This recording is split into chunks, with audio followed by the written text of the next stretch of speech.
Mga kaagimat, share ko lang to sa inyo mga kaagimat, ang bato sa sugal or mutya sa sugal. Maraming mga tao na gumagamit ng ganito na uri ng agimat mga kaagimat or mutya. Dinadala nila to palagi sa kasino or sa sugalan. Pwede to sa baraha or mga sugal na pang ano mga kaagimat, yung hindi sa sabong mga kaagimat, kasi ang sabong is iba kasi yan, hindi ikaw ang naglalaro, yung manok. Pero dapat ito is ikaw talaga yung maglalaro. Dalhin mo lang to palagi mga kaagimat, at palagi mo tong ipadikit sa yung balat mga kaagimat. At saka iwasan mo din mga kaagimat na magpunta sa sementeryo kung meron ka nito. Kung pupunta ka, iwan mo lang to sa bahay ninyo. Kasi yung energy kasi ng mga espiritu sa paligid, sisip-sip, naghanap sila ng mga energy ng mga mutya, sisip-sipin nila ang mga ganito. Makakuha siya mga kaagimat kasi wala ka pang eksaktong mga puder o depensa. Kung wala kang ganyan, kaya nilang sipsipin ang kapangyarihan ng mga mutya, ganyan. So, ang yung gawin mga kaagimat is dalhin mo to palagi pagpunta ka sa sugalan, maglalaro ka ng baraha or ano bang gagawin mo na style ng pagkipaglaro, at asahan mo na siswertihin ka. Ang style nito mga kaagimat, hindi ka palaging panalo. Makakadanas ka din ng talo, pero sa dami ng laro mo is marami talagang panalo. Pampaswerte ito mga kaagimat, katulad ng mga feng shui. Itong gamit ng mga sikreto ng tao na may kaalaman sa pagsusugal. At maraming shinare ko ito mga kaagimat kasi maraming mga tao naghahanap nito, nagme-message sila sa akin, hinahanap ang ganitong uri ng bato, at saka gusto nilang bilhin. So ito mga kaagimat, kunti lang to, dalawa na lang natira mga kaagimat. Ito yung isa. Okay, dalawa na lang natira mga kaagimat. So pwede mo tong pausukan, meron tong mga gabay, so depende na yan sa diskarte mo kung anong gusto mo na diskarte or sistema.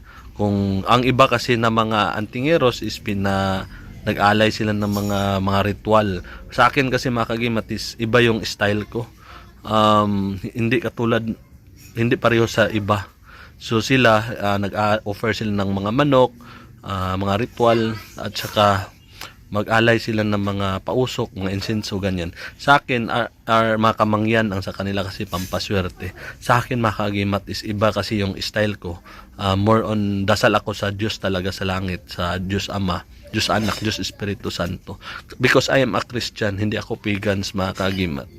So iba yung style ko sa kanila. So depende na yan sa inyo kung anong style ninyo. Basta importante is mapagana nyo. Gagana to mga kaagimat kung dalhin mo lang palagi. Mas malakas siya kung merong mga ritual. Sa akin is magdasal ako sa Diyos palagi, dalhin ko lang tong bato. Pampaswerte, ang nag-create kasi ng bato is hindi yung devil kundi ang Diyos. Natural sila, nature sila. Meron tong sariling energy, kalikasan. Pero ang mangyayari niyan is pwede ang evil spirit sasabay or good spirit. Depende na yan sa inyo. Pero ang energy nito is naturally pangkalikasan. Gawa ito ng Diyos mga kaagimat. Depende na sa inyo kung paano nyo siya gamitin. Pero kung akong tatanungin ninyo, dasal kayo palagi sa Diyos at gagawa ng mabuti at tama sa kapwa. Hindi lang to sa sugal mga kaagimat, pampaswerte din to sa trabaho, sa negosyo, at sa ano pa mang gawin mo sa buhay, pang-apply ng trabaho, pampaswerte din siya.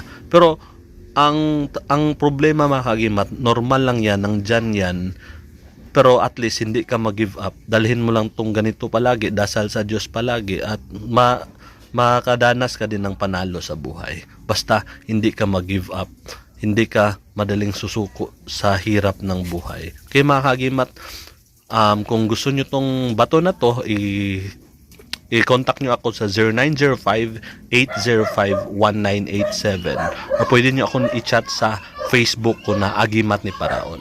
Okay? So mga kaagimat, please like, share, comments, and subscribe to our YouTube channel, and follow me on Facebook, at kita-kita tayo sa susunod na video. Ako ang iyong kaagimat na si paraon. Marami pong salamat sa inyong panunood.